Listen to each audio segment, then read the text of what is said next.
지금 코로나19 확산으로 인해서 많은 사람들이 고통을 받고 계시는데 그 상황이 속히 지나갈 수 있기를 간절히 원합니다. 그래서 우리 성도들이 주의 성전에 나와서 마음껏 찬양하고 예배함으로 주의 은혜를 깨닫고 주님께서 허락하시는 감사와 기쁨의 놀라운 은혜를 우리 모두가 회복할 수 있기를 간절히 소망합니다. 우리는 지금 사순절이라는 절기를 보내고 있습니다.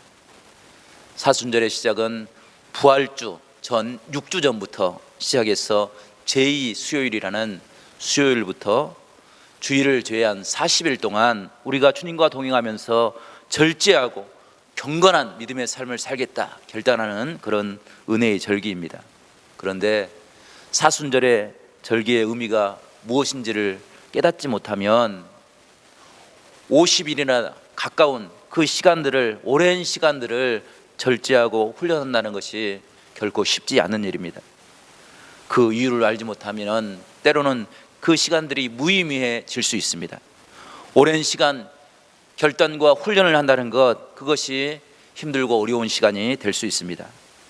하지만 우리가 주님께서 우리를 위해서 행하신 일들이 얼마나 귀하고 놀라우신지를 깨달을 수 있다고 한다면 우리는 사순절을 통해서 참된 하나님의 구원의 역사를 이루며 살아가는 복된 귀한 믿음을 회복할 줄로 믿습니다. 그래서 오늘은 사순절의 의미를 다시 한번 새롭게 정리하고 그 뜻을 깨달음으로 믿음의 은혜를 회복하는 그런 복된 시간이 되기를 원합니다. 성경에서 주님께서 이 땅에 오신 목적을 여러 가지 상황에 따라서 그 상황에 맞는 시각으로 설명하고 있습니다. 오늘 말씀도 그 중에 한 시각을 우리에게 이야기해 주고 있는데 오늘 10절 말씀은 이렇게 이야기하는데 10절 말씀을 저와 여러분이 한번 읽어보겠습니다. 10절입니다. 시작. 인자가 온 것은 잃어버린 자를 찾아 구원하려 함이니라. 아멘. 성도 여러분, 인자 주님께서 이 땅에 오신 것은 목적은 잃어버린 자를 찾아서 구원하게 하려 하심이라고 말씀하고 계십니다. 그런데 이 말씀에는 두 가지 사실이 전제되어 있습니다. 첫 번째 사실은 세상을 살아가는 사람들 중에는 하나님으로부터 실종된 사람들, 잃어버린 사람들이 있다는 사실입니다. 하나님께서는 그 잃어버린 사람들을 찾기 위해서 인간의 몸을 입으시고 이 땅에 오셨습니다. 두 번째는 그 실종된 사람들은 결코 구원받지 못할 존재가 되었다는 사실입니다. 이 구원의 의미는 있어도 되고 없어도 되는 그런 상황이 아닙니다. 구원받지 못한 사람들은 영원한 방황과 하나님의 심판과 저주가 임하는 것을 성경은 우리에게 이야기해 주고 있습니다. 주의 은혜가 아니고서는, 하나님의 은혜로 돌아오지 아니하고서는 영원한 심판의 자리에 설 수밖에 없는 것이 우리들의 모습입니다. 그런데 그 잃어버린 자리에서 우리를 구원하시기 위해서 오직 예수 그리스도께서 이 땅에 오셔서 우리에게 참된 은혜를 회복해 주셨습니다. 우리는 어떤 삶을 살고 있습니까? 만일 실종된 사람들이 더 행복하고 성공적인 삶을 살고 있었다고 한다면 예수님께서는 굳이 생명을 걸고 이 땅에 찾아올 필요가 없었을 것입니다. 하지만 하나님을 잃어버리고 주님을 잃어버리고 많은 사람들은 자신의 욕심과 교만과 거짓된 교훈에 빠져서 헛된 것을 붙잡고 살아가고 있습니다. 불행한 일을 경험하고 있는 것입니다. 그것을 바라보시고 주님께서는 안타까운 마음을 가지고 우리를 향하여 찾아오셨다는 것입니다. 저희 집에 아이들이 딸과 아들 둘이 있습니다. 아마도 그 아이들이 3살, 4살 때 있었던 일이었던 것 같습니다. 저희 부부가 새벽 기도를 마치고 집으로 돌아왔는데 방에서 자고 있어야 될 아이들이 보이지 않았습니다. 가끔 아이들 둘이 새벽 기도 시간에 깨어서 교회로 오는 경우가 있었습니다. 그래서 그날도 당연히 교회 근처에서 발견되리라 생각했는데 거의 1시간이 넘도록 찾았지만 아이들을 찾을 수가 없었습니다. 시간이 지날수록 마음은 초조해지고 눈앞이 캄캄해졌습니다. 그런데 다행히 어떤 분이 지나가다가 초겨울 이른 아침에 아이들이 내복 차림으로 울고 지나가는 모습을 보고 그냥 지나치지 않냐고 그 아이들을 사택까지 데려다 준 그때 그런 일이 있었습니다. 아이들을 키우다 보면 한 번쯤은 경험할 수 있는 일입니다. 그런데 그 일을 경험하는 부모의 마음은 참 말로 표현할 수 없을 만큼 그런 큰 혼란을 겪게 되는 것이 부모의 마음인 것 같습니다. 그런데 그 마음이 오늘 10절에서 주님의 마음으로 비춰지고 있는 것입니다. 인자가 온 것은 그냥 사람들을 구경하기 위해서 관광하기 위해서 온 것이 아닙니다. 잃어버린 자를 찾기 위해서 애끓는 하나님의 마음을 가지고 하나님의 사랑을 가지고 이 땅에 오신 것입니다. 그 모습이 주님께서 삭개오를 만나는 과정을 통해서 분명하게 드러나고 있습니다. 오늘 말씀을 묵상하기 전에 먼저 우리가 두 가지 명칭을 자세히 살펴볼 필요가 있습니다. 첫 번째는 여리고입니다. 성경에서 여리고라는 지명이 비중 있게 등장하는 사건은 여호수아 6장에 이스라엘 백성들이 하나님께서 허락하시는 약속의 땅 가나안 땅으로 들어가기에 갈 때 드러납니다. 여리고는 어떤 성이었습니까? 가나안의 관문과 같은 곳이었습니다. 여리고를 통과하지 않고서는 결코 하나님께서 허락하시는 축복의 땅으로 들어갈 수가 없었습니다. 그것과 마찬가지로 우리가 예수 그리스도를 하나님을 깨닫지 못하면 하나님의 나라에 들어가기 위해서는 오직 예수 그리스도를 만나야 예수 그리스도의 십자가의 문을 통과해야 우리가 하나님의 품으로 들어갈 수 있다는 것입니다. 이스라엘 백성들이 여리고성을 어떻게 무너뜨릴 수 있었습니까? 그들이 가진 군사력이나 전술을 가지고 여리고성을 무너뜨렸습니까? 그렇지 않습니다. 철저하게 하나님께 순종함으로 하나님의 은혜로 여리고성을 무너뜨릴 수 있었습니다. 또 여리고성이 등장하는 성경을 찾아보면 열왕기하 2장 19절 말씀을 보게 되면 여리고성에 엘리사 선지자가 찾아갔을 때 여리고 물이 어떤 알 수 없는 이유에서 독성을 가지게 됩니다. 그래서 과실들이 열매를 맺지 못하고 사람들이 질병과 어려움을 겪게 됩니다. 그때 선지자 엘리사가 물 근원에 소금을 뿌림으로 그 독이 사라지고 죽음이 떠나가고 풍성한 열매를 맺게 된 그 사건이 열왕기하 2장에 기록되고 있습니다. 세상을 바라보면 마치 열왕기하 2장의 모습과 같이 혼란과 어려움 속에 빠져 있습니다. 하나님의 말씀, 송구 같은 하나님의 말씀을 들어야 우리가 살 수 있게 됨을 우리에게 이야기해 주고 있습니다. 이런 배경을 통해서 주님께서 삭개오를 만나는 그 이유를 우리가 깨닫게 되는 것입니다. 뿐만 아니라 이 시각은 우리가 사순절을 통해서 회복해야 될 은혜가 무엇인지를 알게 하는 귀한 주님의 시각과 연결되어 있다는 것입니다. 두 번째는 삭개오라는 이름입니다. 삭개오라는 이름을 히브리식으로 발음하면 스가랴입니다. 그 뜻은 순결하다, 거룩하다라는 의미를 가지고 있고 의로운 사람을 지칭하는 말입니다. 하지만 삭개오는 그의 이름대로 거룩하고 의로운 삶을 산 것이 아닙니다. 그 이름과 동떨어진 하나님의 말씀으로 떠나버리고 방황하고 고통받는 그런 삶의 모습을 살아가고 있습니다. 2절 말씀 보게 되면 삭개오는 세리장이었고 권세를 가지고 있는 사람이었습니다. 그리고 부자였습니다. 3절에서는 키가 작은 사람이라고 소개하고 있습니다. 그런데 그 모습을 주님께서는 잃어버린 자라고 그 사람을 찾기 위해서 주님께서 이 땅에 오셨다고 말씀하고 있는 것입니다. 주님께서는 그를 찾아가 이렇게 불러주십니다. 삭개오야, 속히 내려오라. 내가 오늘 내 집에 유하여야 하겠다. 삭개오야, 속히 내려오라. 내가 오늘 너희 집에 유하여야 하겠다. 뿐만 아니라 9절 말씀 보게 되면 삭개오를 향해서 이 사람도 아브라함의 자손이라고 선언해 주고 있다는 사실입니다. 이 모습은 누가복음의 저자가 우리가 사순절을 행할 때 주의 은혜와 주님과 동행하는 삶을 살아갈 때 우리가 회복해야 될 신앙의 모습이 무엇인지를 말씀해 주고 있다는 것입니다. 성도 여러분, 우리도 이 사순절을 통해서 삭개오가 만났던 주님을 만날 수 있는 복된 믿음의 사람들이 될 수 있기를 간절히 축원합니다. 우리가 어떻게 신앙생활을 해야 삭개오와 같은 믿음의 삶을 살 수 있습니까? 첫 번째, 주님께서는 삭개오를 찾아오실 때 그를 택하여 주신 그 모습을 통해서 주님의 은혜가 얼마나 크고 놀라운지를 증거하고 있습니다.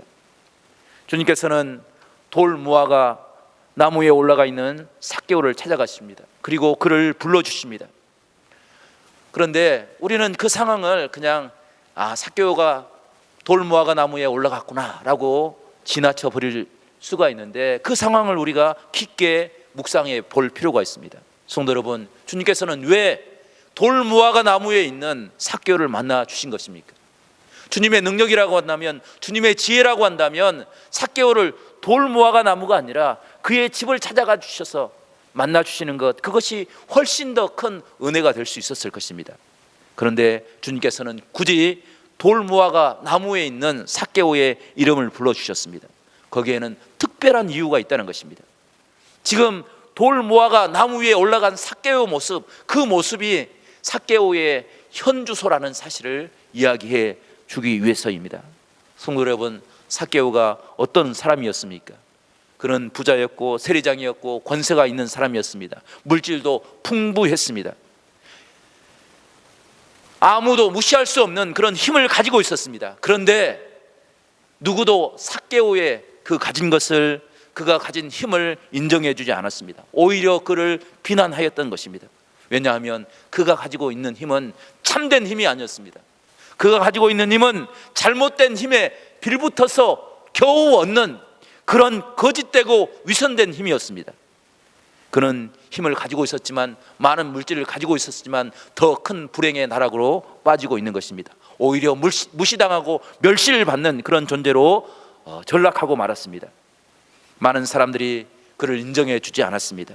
만약 다른 사람들이 삭개오의 가진 것, 삭개오가 가진 힘을 인정해 주었다고 한다면 삭개오는 굳이 돌 무화과 나무에 올라가지 않아도 되었을 것입니다.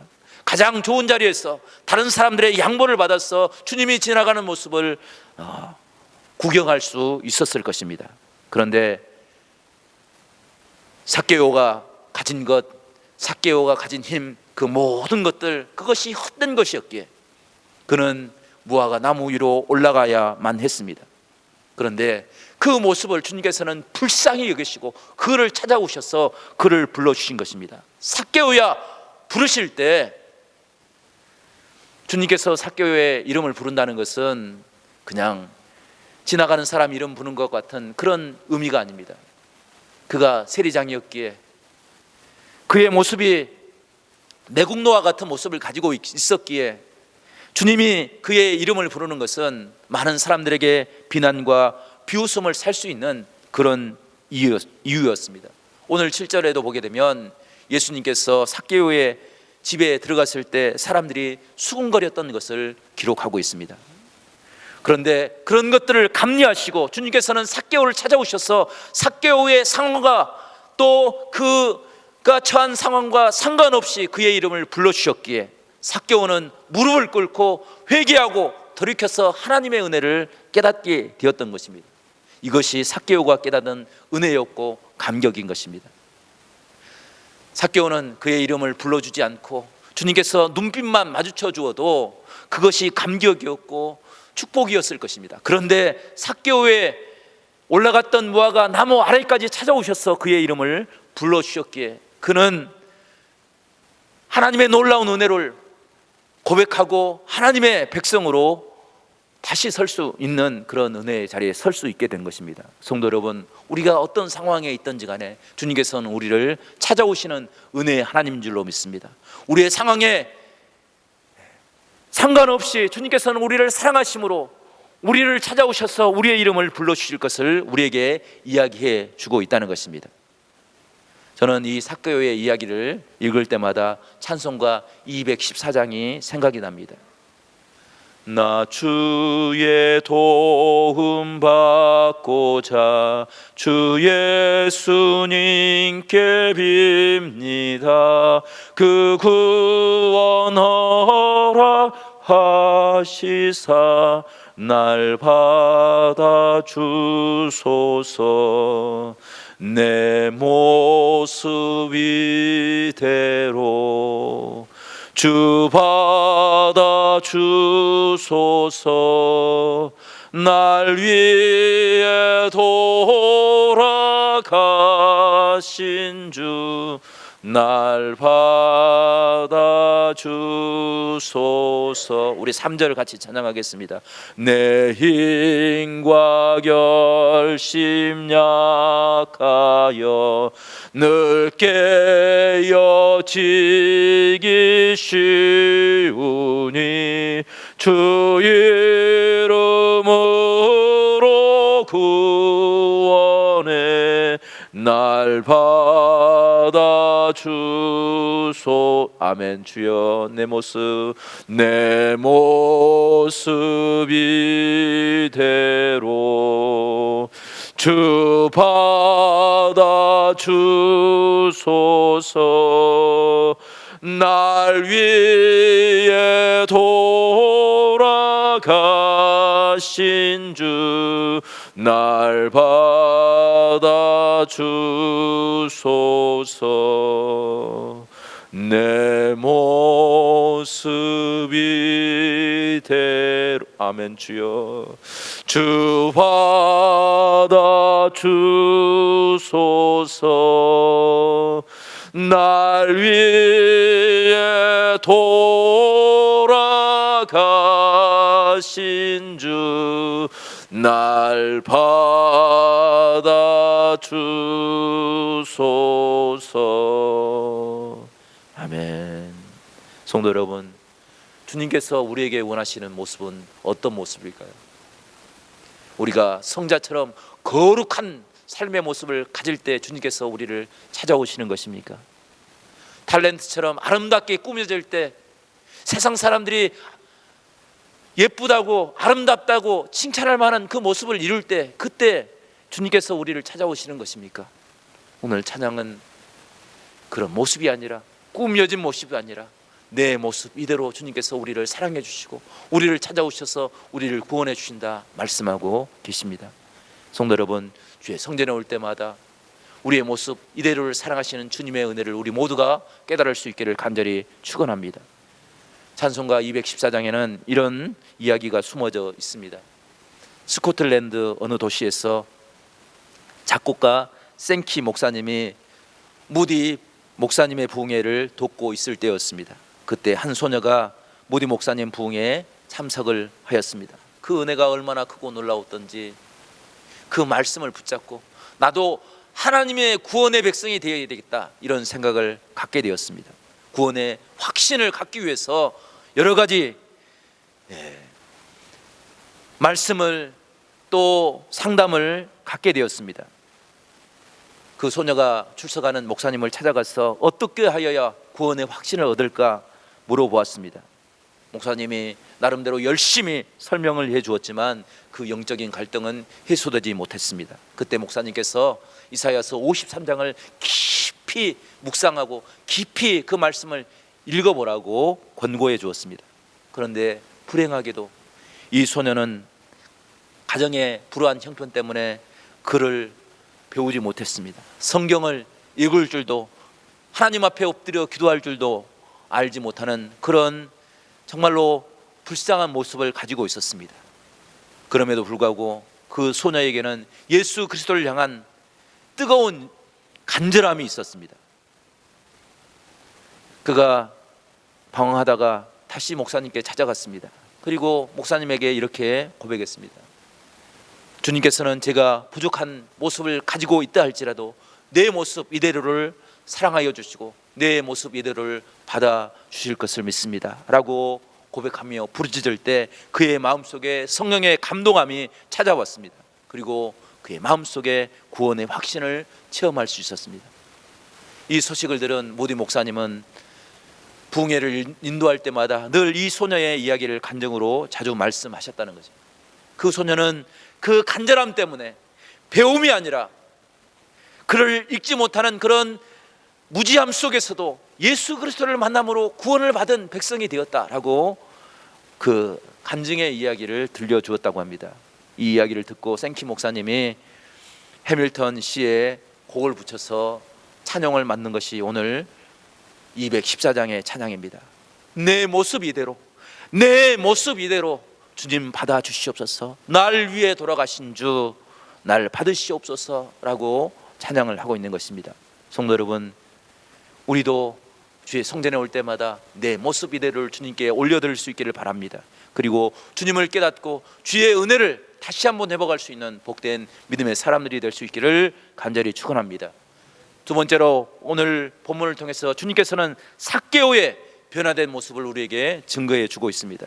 주님께서 잃어버린 사람들을 찾는 이유가 무엇입니까? 그들이 어떻게 살아가느냐, 그것을 관찰하기 위해서 찾아온 것이 아니라 오늘 10절 말씀 다시 한번 읽어보면 인자가 온 것은 잃어버린 자를 찾아, 잃어버린 자를 찾되 어떤 목적으로? 구원하기 위해서, 구원하려 함이니라 라고 증거하고 있는 것입니다. 삭개오의 삶은 참으로 비참하고 힘들고 어려운 삶을 살았습니다. 그가 권력을 가지고 있고 재력을 가지고 있었지만 아무도 인정해 주지 않았습니다.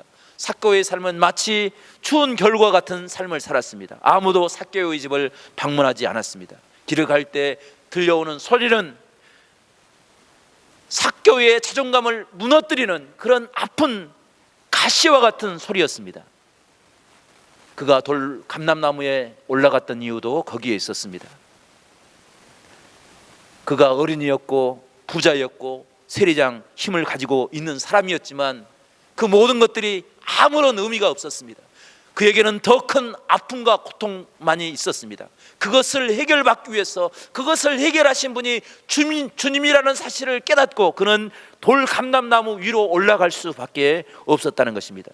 그때 주님께서는 그를 불쌍히 여기시고 그의 이름을 불러주셨습니다. 그의 닫혀진 마음을 열어서 하나님을 영접할 수 있도록, 주님을 영접할 수 있도록 하나님께서 은혜를 베풀어 주었습니다. 많은 사람들은 삭개오를 비난했습니다. 삭개오를 비난했던 사람들은 자신의 문을 꼭 닫고 주님을 받아들이지 않았습니다. 하지만 모든 사람들에게 비난받았던 한 사람 삭개오는 주님을 영접함으로, 마음의 문을 열므로 주님을 받아들이고 구원의 은혜를 회복할 수 있었습니다. 요한계시록 3장 20절 말씀, 볼지어다 내가 문 밖에서 서서 두드리노니 누구든지 내 음성을 듣고 문을 열면 내가 그에게로 들어가 그와 더불어 먹고 그는 나와 더불어 먹으리라. 아멘. 성도 여러분, 삭개오가 문을 활짝 열 때 주님께서는 9절 말씀, 이 집에 오늘 하나님의 구원의 은혜가 임하였다고, 이 사람이 아브라함의 자손이라고 선언해 주고 있다는 사실입니다. 성도 여러분, 주일 주의 성전에 오는 우리 모든 성도를 향해서 우리 주님께서도 우리를 향하여 선언하십니다. 우리가 하나님의 백성이라고, 하나님의 자녀라고, 하나님의 구원받는 은혜의 사람이라고 선언해 주고 있는 것입니다. 이 음성을 듣고 우리도 날마다 그 은혜를 누리며 살아가는 우리 모두가 될 수 있기를 간절히 축원합니다. 이 은혜를 경험하게 될 때 그가 살아왔던 삶의 모습이 변화되게 되었습니다. 그가 가지고 있었던 그의 삶을 더 고통 가운데 빠뜨렸던 물질을 다 가난한 사람들에게 나눠주었습니다. 오늘 8절 말씀 보게 되면 삭개오가 서서 주께 여짜오되 주여 보시옵소서, 내 소유의 절반을 가난한 자에게 주겠사오며 만일 누구의 것을 속여 빼앗는 일이 있으면 내 갑절이나 갚겠나이다. 아멘. 성도 여러분, 삭개오는 주님을 만남으로 더 깊이 이 사실을 깨달았습니다. 세상의 행복은 가진 것이 아니라 주님을 만날 때 이루어진다는 사실을 깨닫고 그 모든 것들을 다 나누어 줌으로, 하나님의 은혜에 참여함으로 참된 행복을 소유할 수 있게 되었던 것입니다. 욕심의 짐을 내려놓으니까 세상이 천국으로 변화되었습니다. 회개하고 돌이키니까 그의 삶이 이제까지는 비난받고 조롱받았던 삶이 하나님의 천국의 삶이 되었던 것입니다. 우리 삶이 그런 아름다운 축복을 회복할 수 있기를 간절히 축원합니다. 해방 이후에 미국 유학 1호를 기록한 우리나라 한 젊은이가 있었습니다. 그가 박사 학위 논문을 쓰고 있을 때 한국 전쟁이 터지고 말았습니다. 그 사실을 신문 기사로 읽게 되었습니다. 그래서 논문 쓰는 것을 중단하고 지도 교수님을 찾아가서 이렇게 말했습니다. 교수님, 우리 조국이 전쟁에 휩싸였습니다. 지금 저에게 박사 학위 논문을 쓰는 것보다 더 중요한 일이 생겼습니다. 전쟁에서 동포들이 죽어가고 있습니다. 그래서 고국으로 돌아가야겠습니다. 그때 지도 교수가 그를 말렸습니다. 조금만 논문을 완성하면 박사 학위가 나올 텐데 그 박사 학위를 받고 나서 가는 것도 늦지 않을 거라고 붙잡았지만 그 붙잡음을 뿌리치고 고국으로 돌아왔습니다. 그리고 군대 자원 입대 신청을 했습니다. 하지만 그가 나이가 많아서 거절당했습니다. 그것 때문에 그는 실망하지 않았습니다. 오히려 전쟁에서 부모를 잃고 버려진 고아들을 모아서 고아원을 만들었습니다. 그리고 그 고아원 아이들에게 공부를 가르치기 시작했습니다. 그런데 이 소문이 많은 사람들에게 입에 소문을 타고 나갔습니다. 숭실대학교, 기독교의 학교였던 숭실대학교에서 이 소문을 듣고 그분을 부청장님으로 청빙하기를 원했습니다. 그분이 그 청빙 소식을 듣고 하나님 앞에 엎드려 기도하였습니다. 그리고 이런 결론을 냈습니다. 내가 부총장으로 가는 것이 하나님의 뜻이 아니라 버려진 아이들, 그 아이들을 위로하는 것이 하나님의 사명이라고 그는 깨닫고 하나님이 맡기신 사명을 감당하기 위해서 자신에게 허락된 지위와 평탄한 미래를 열어놓고 폐교의 직전이었던 시골의 거창 고등학교 교장 선생님으로 부임하였습니다. 교장 선생님으로 부임할 때 그 학교에 전교 학생이 8명에 불과했습니다. 재정이 너무 열악해서 교사들에게 봉급도 제대로 줄 수 없었습니다. 그래서 그분은 먼저 자신의 월급을 절반만 받겠다고 절반으로 줄였습니다. 그때 교사들이 감동하고 동조해서 함께 학교를 갖고 나갔습니다. 그분은 평생 고무신만을 신고 골덴 바지만을 입고 생활했다고 합니다. 그분이 흩어진 학생들을 위해서 노력하고 그리고 하나님의 진리로 학교를 세우려고 노력할 때 그 교회는, 그 학교는 전인 교육의 키트를 마련하는 그런 아름다운 학교로 발전할 수 있었습니다. 지금은 많은 사람들이 그 학교에 들어가고자 하나 들어갈 수가 없는, 아무나 들어갈 수 없는 그런 귀한 학교로 발전이 되었습니다. 이 학교를 일군 분, 주의 사명을 감당하기 위해서 노력했던 장로님이 바로 정영찬 장로님이셨습니다. 이분은 혼란한 상황 가운데 하나님의 뜻을 이루는 것이 무엇인지를 분별하고 그것을 이루기 위해서 하나님의 부름 앞에 사명을 감당하기 위해서 하나님께서 맡기신 사명을 위해서 자신의 포기할 것을 포기하고 자신이 붙잡아야 될 것이 무엇인지를 깨달았던 그런 사명의 삶을 살았습니다. 성도 여러분, 우리에게도 이런 은혜가 있기를 간절히 바랍니다. 주님께서 방황하는 삭개오를 찾아가서 그를 부르시고 천대받는 자리에서 구원의 자리로 세워주실 때 그의 삶이 변화되었던 것처럼 우리의 상처를 열어만지시는 주님, 우리를 불러서 우리의 이름을 부르시는 그 은혜의 하나님, 그 하나님을 깨닫고 그 은혜의 하나님을 기억함으로 우리의 삶 속에도 이 사순절을 통해서 우리의 삶이 조금이라도 변화될 수 있는 그런 축복의 삶이 우리 가운데 이루어질 수 있기를 간절히 축원합니다. 살아계신 하나님, 지금도 우리 성도들 한 사람 한 사람 이름을 부르시고 우리의 삶을 하나님의 은혜로 바꾸시기를 원하시는 그 은혜의 하나님 앞에 날마다 은혜로 감사함으로 설 수 있는 그런 복된 믿음의 삶이 우리 가운데 이루어질 수 있기를 간절히 바랍니다.